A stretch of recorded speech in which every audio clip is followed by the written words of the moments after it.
Okay. Let me turn on one more light in my house. Okay, you're good.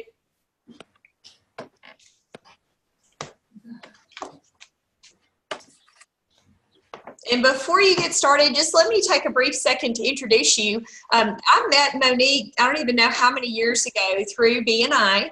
And at the time, we were each with a different company. She was with a jewelry company, and of course, I was with another skincare company. And she's somebody I've just always looked up to and admired and just been drawn to. One thing that I like about Monique is when she does something, she does it right, and she gives 100%.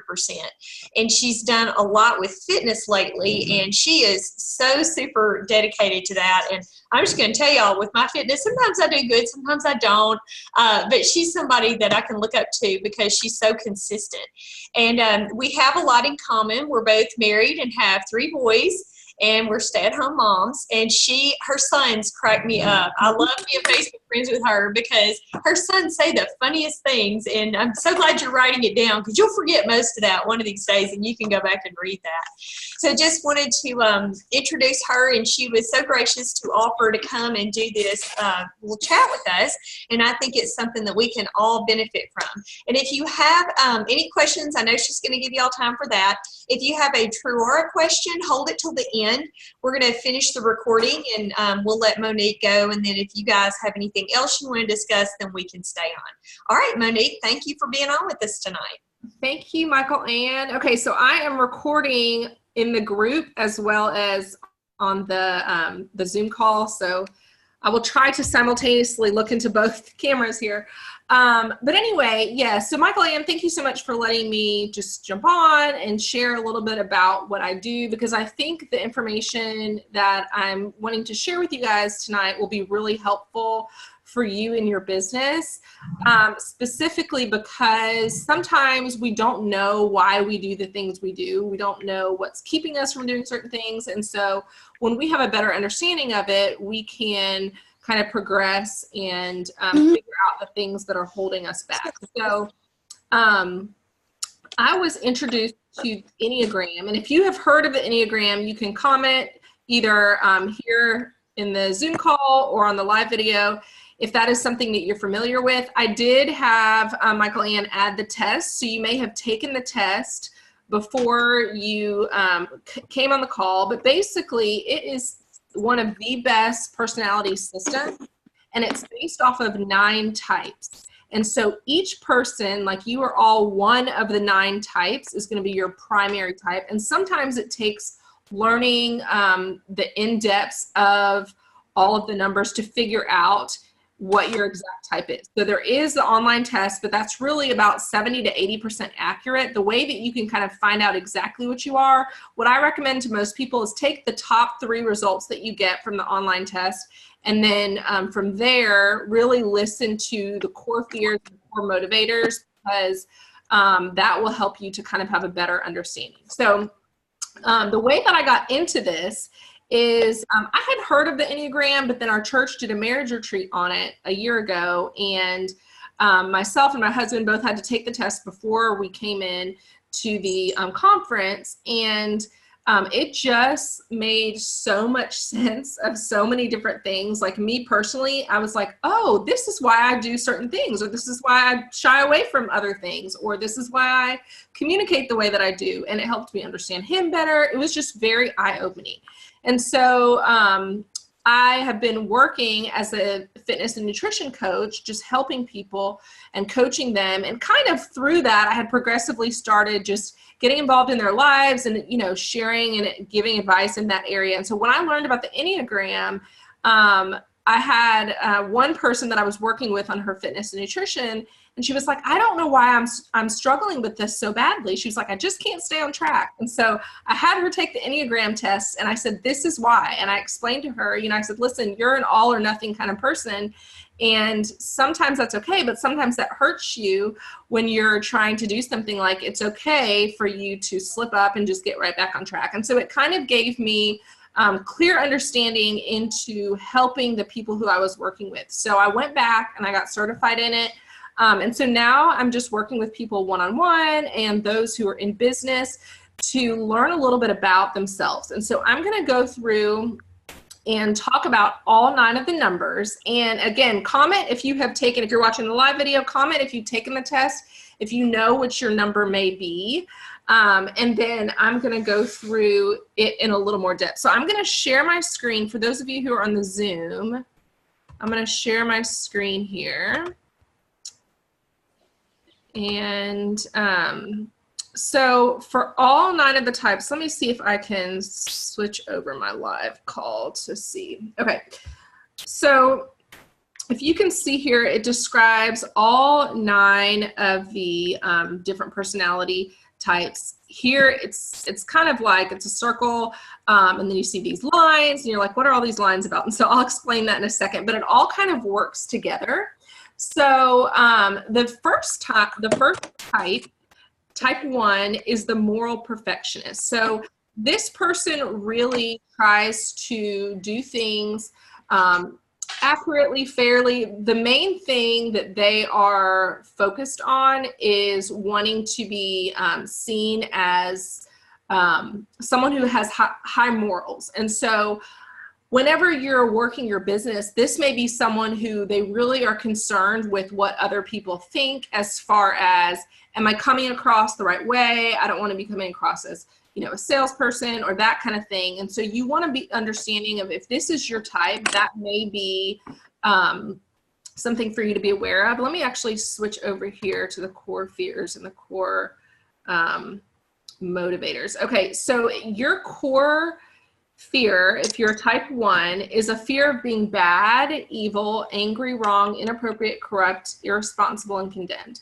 Your core desire is to have integrity, balance, and to be virtuous, ethical, and a good person. So if you're a type 1, you're going to focus. So this person is very structured, very disciplined, very organized. Usually they have spreadsheets together. And so the way that you can get in trouble is that you may spend so much time trying to get everything looking perfect that you don't go out and just do things. So this might be, you've got all of your inventory together and you've got it like organized and color coded and all of this stuff, but you're not going out and selling it. So if you have, you know, if all of your stuff looks great in your house, but you're not going out and selling it, that could be something that's holding you back. So just keep in mind that that person is typically very organized, structured, but they may get so caught up in that they don't go out and actually do things. Okay, so the second type is the type 2. This is called the supportive advisor. And so the supportive advisor is typically known as a helper. They really enjoy helping people. They really enjoy, like, they're very perceptive to, like, if they walk into a room and they see somebody who is sitting by themselves or sitting on the, you know, standing against the wall or something, they will bring that person in. They're very perceptive to, like, other people and wanting to help other people and wanting to include other people. So their core fear is a fear of being unloved or unwanted for being themselves. And then their core desire is to feel loved or wanted for being themselves only. So this person, this type of person may be someone who they're so concerned with helping and giving and serving that sometimes they neglect themselves. And so how that could impact you in business is sometimes you may, for example, you may be giving away something for free. You know, you might think, oh, well, this person, you know, really needs this, or, you know, she can't afford it or whatever. And you might be giving away something instead of, or just giving. It could be giving of your time, you know, going and doing things for free without making yourself and your business a priority because you're busy serving others. So let me know if that makes sense. All right, so the type 3 is the next one. This is the successful achiever. So the successful achiever, they care, typically these are people who get things done. So these are people who they make lists. So every morning the type 3 will have a list of their to-do list, like I need to get these things done today. And no matter what, before the end of the day, they will have those things done. They're typically well-dressed. They carry themselves well. They care about how they're presented to the world. Their core fear is of being worthless, a failure, incapable, unimpressed, unsuccessful, inefficient, and exposed. And then their core desire is to feel valuable and worthwhile by just being themselves without having to perform. So The type 3 always feels like they have to be on, like there's not a moment where they can just relax. In business, they are typically very successful. Sometimes ways that they can get themselves in trouble is maybe not being as personable because they're so goal-oriented and so task-oriented that sometimes they aren't as personal. So I will tell you that this is my number, and I have gotten in trouble at times for being overly focused, and even just things like every day I have to set a timer on my phone to go pick up my kids from school because I will just work and lose track of the time. And I know that sounds like awful, but I'm just explaining to you that the type 3s are very task oriented and focused. And so a lot of their value comes from achieving. That's where they get a lot of their value. So their desire is to be someone who can be valuable and worthwhile just by being themselves. Okay, so the next one is the type 4. So this is the romantic individualist. So this person really thrives off of being unique. So typically they're going to have their own style. They're going to dress differently. They're going to look differently. They're going to want to be unique. And so their core fear is of being inadequate, emotionally cut off, plain, ordinary, commonplace, mundane, abandoned, defective, or flawed, and their core desire is to find themselves in their unique significance. And so sometimes, like with the type 4, sometimes the type 4 also is busy observing other people, and a lot of times they compare. And so if someone is a type 4 in your business, you may be busy comparing yourself with other people and say, well, this person, was able to achieve this rank really quickly, and I'll never be able to do that, so I'm just not going to do anything. And so you kind of have to be aware of your mindset when it comes to comparison, and you have to be on your own in your own lane, as I call it, focusing on what you're doing in your business. So the type 5 is the investigative thinker, and the type 5, this is a person who they're typically, not always, but a lot of times they can be introverted because they're very, they focus on knowledge, like they read a lot, they study a lot, they're very to themselves, and so they want to come across as competent. So for this person, their core desire is to be, where it says here, it says to be capable and competent. Their core desire is to be knowledgeable. And so sometimes that hinders them because in their business, if they feel like, if you're a type 5 and you feel like, hey, I have to know everything before I share with somebody, whether it's sharing with them about the opportunity to be a consultant, or if it's sharing with them about having a party or about the skincare routine, if you don't feel like you're competent with it, without realizing that could be something that's hindering you, when really you just need to go out and do it. Like if someone asks you a question and you don't know the answer to it, you can always say, hey, you know what, I'm not sure, but I can find that out for you. And that doesn't need to be something that's hindering your business if you're a type 5. Okay, so let's bump over here to the type 6. So the type 6 is the loyal guardian, and this person, obviously loyal, they really value loyalty, they value relationships, they want security, and so that's something that's a core desire of theirs. They also don't want to be without support, and so they want to have, like, if you have this in your downline, you really want to make sure, if you've got a type 6 in your downline, you really want to make sure that you are letting that person know, hey, I am here for you. I'm here to offer you support, because this person, if they come on, say they come on as a consultant and they decide, they feel like, hey, I haven't had the support that I've wanted from my upline, then they may leave. And so you really have to be mindful of if someone is a type 6, and this may be a great test for you to have your downline take, so you can kind of have a better understanding of them. How they my upline, then they may leave. So I'm getting an echo. Okay. So their core desire is to have security, support, and guidance. And then the type 7 is the entertaining optimist. And so they are the type 7 is like the life of the party. If they are invited to 3 parties in one night. They're going to go from one to the next one to the next one. Like, they don't want to miss out on anything. They have like true FOMO, because they just love being involved in in everything. And so this person's, their core fear is of being incomplete, inferior, limited, or trapped in their emotional pain. They don't want to tap into their sadness. Like, they really have a hard time accessing their emotions. Like, they're so busy like in having fun that it's hard for them to like come to a place of like realizing their emotions. And their core desire is to be satisfied and content.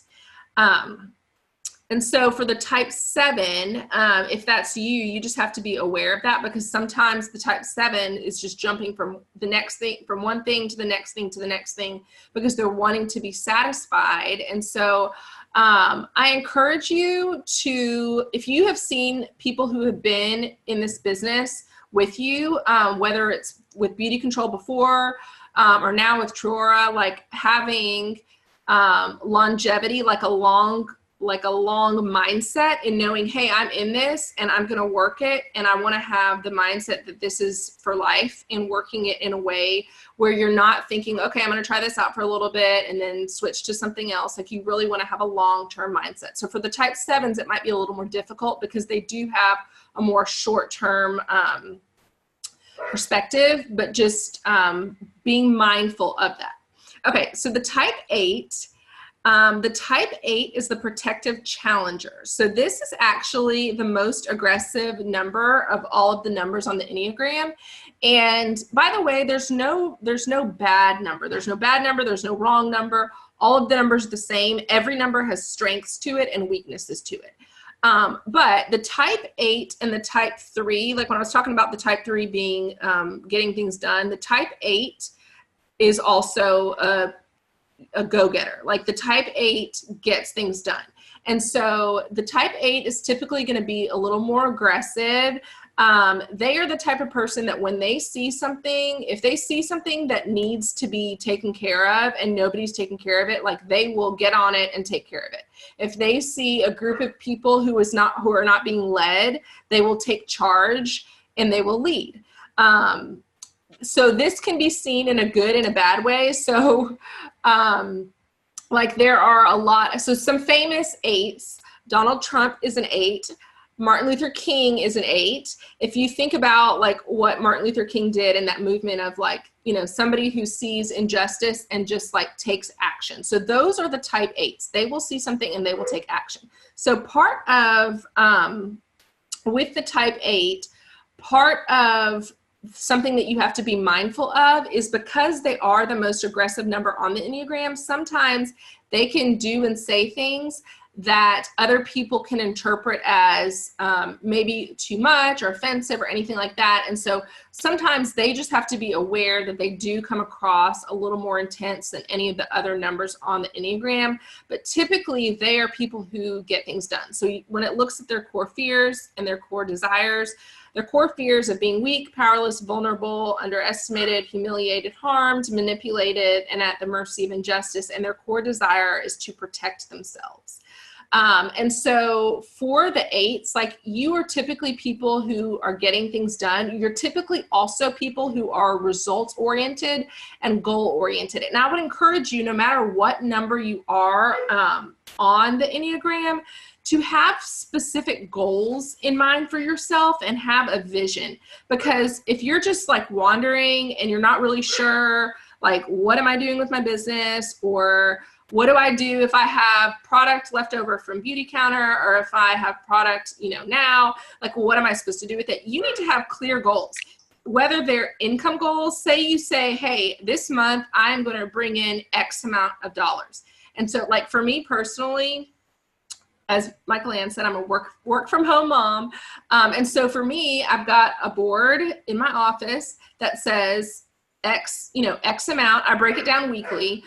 This is what I need to make each month. And I break that down. This is what I need to make each week. And so that is right there in front of me. And so no matter what, like, if that's what your goal is, then that's what you do. And so it doesn't have to be a huge goal. It has to be something that you feel like is attainable, but also may push you and make you work.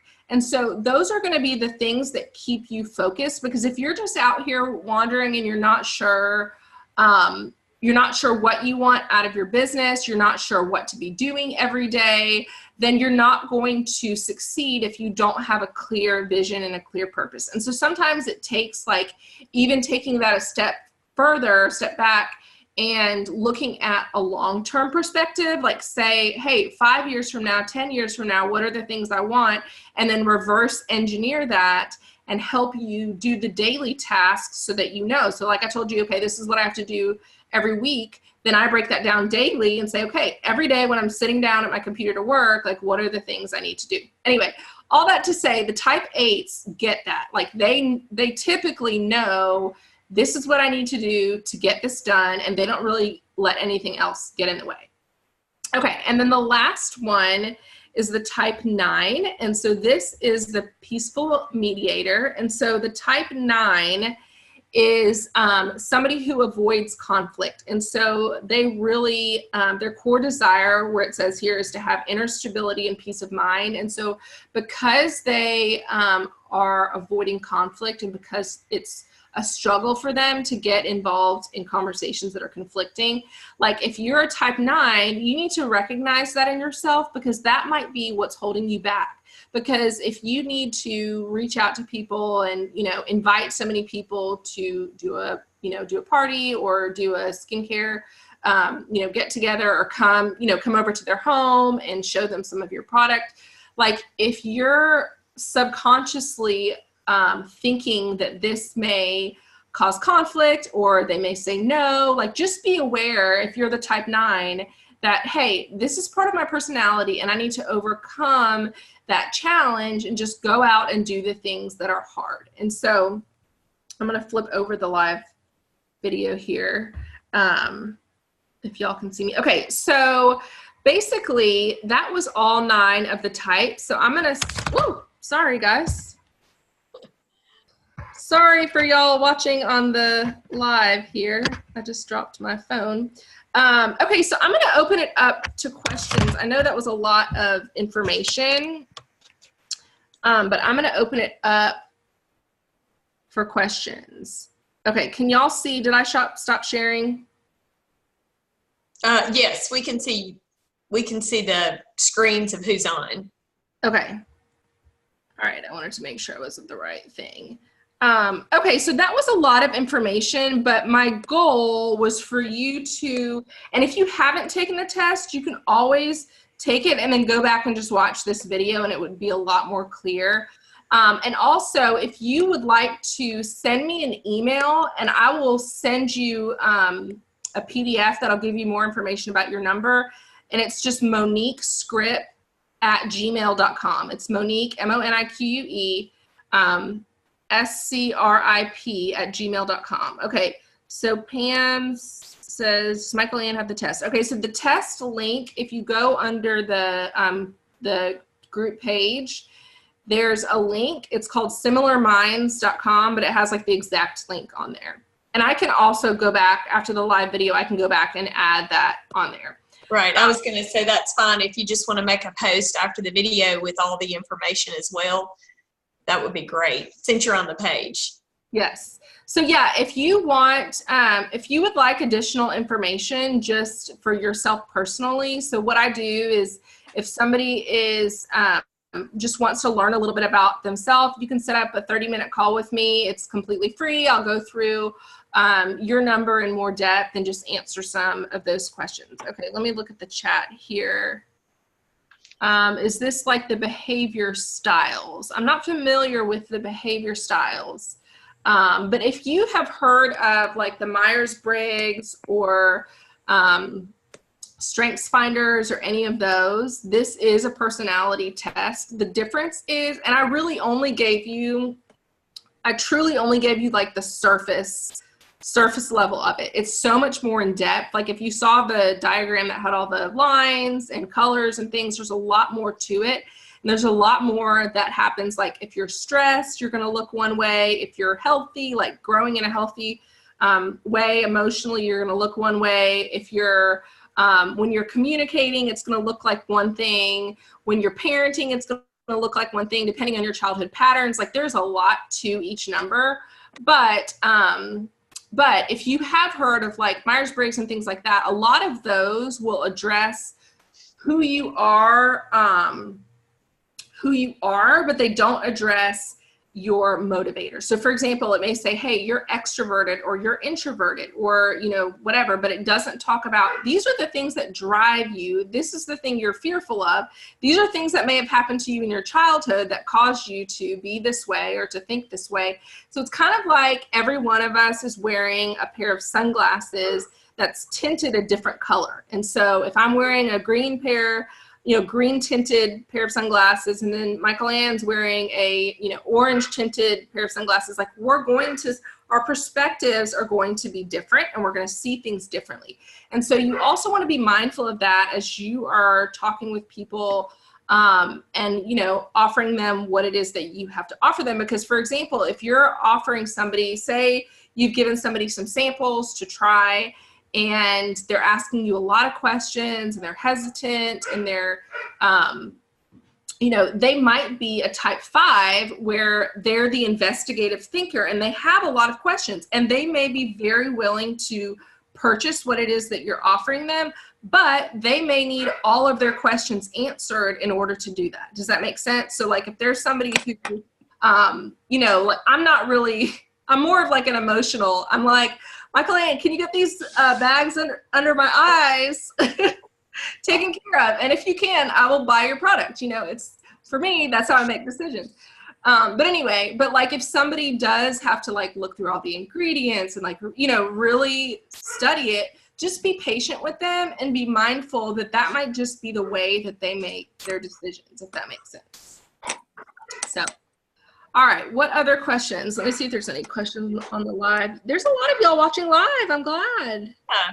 I think another benefit is, you know, if you catch yourself doing something, if you're aware of what your weaknesses are, like one of mine is procrastinating, or I'll get off track, or I'll sit down to do something and I'll end up doing something totally different. The day will get away from me and I didn't get to the things that I had on my list. But I think, you know, recognizing when you're doing that will help me to stay on track. I think that's one of the benefits of kind of identifying, because I totally didn't come out where I thought I would have. If I had looked at like what you just went through, I would not have picked the one that came out the highest on mine. So anyway, it was just eye-opening to kind of see what motivates us and you know, motivation can be positive or negative. You know, we go to work because we're motivated because we want to be able to pay our bills. That's one reason.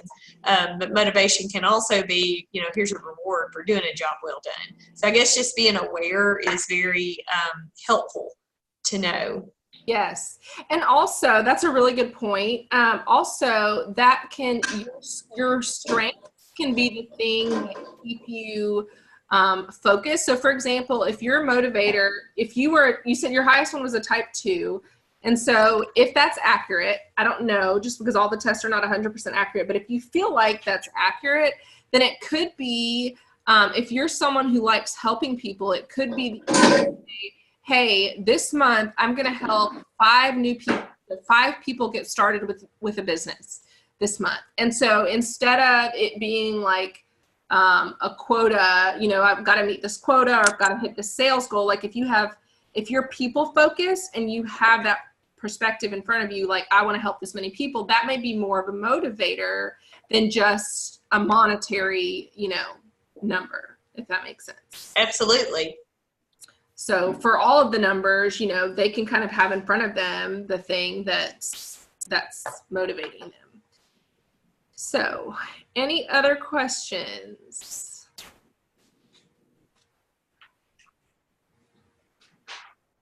Or does anybody have something that they feel like is hindering them? So we can just open it up for discussion. If someone feels like, hey, I have, you know, I struggle with, like Michael Ann said about procrastination, I think all of us can relate to that.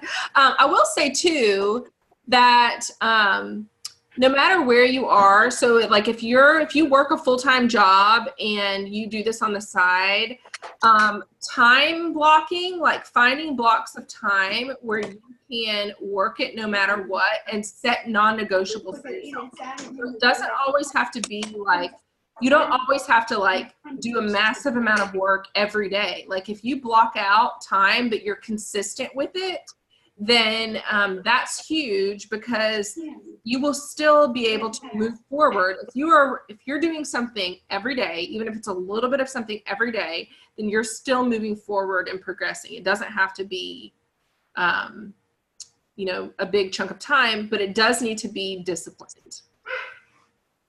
I agree. So. Good advice.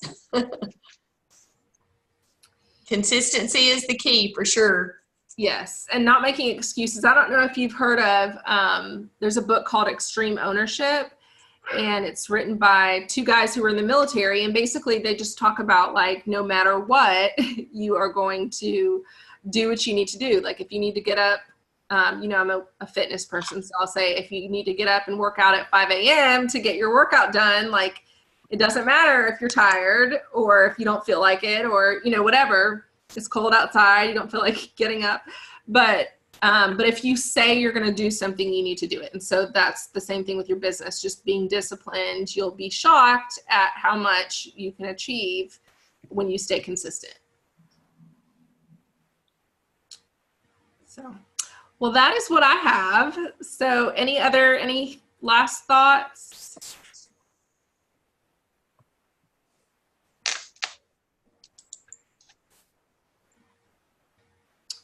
All right. Well, I will wrap it up. So again, if you would like for me to send you stuff, just send me an email, Monique Scrip, or just send me a friend request, either way, moniquescrip@gmail.com, and I'll send you a PDF. And then if you want to talk in more detail, I'd be happy to share with you.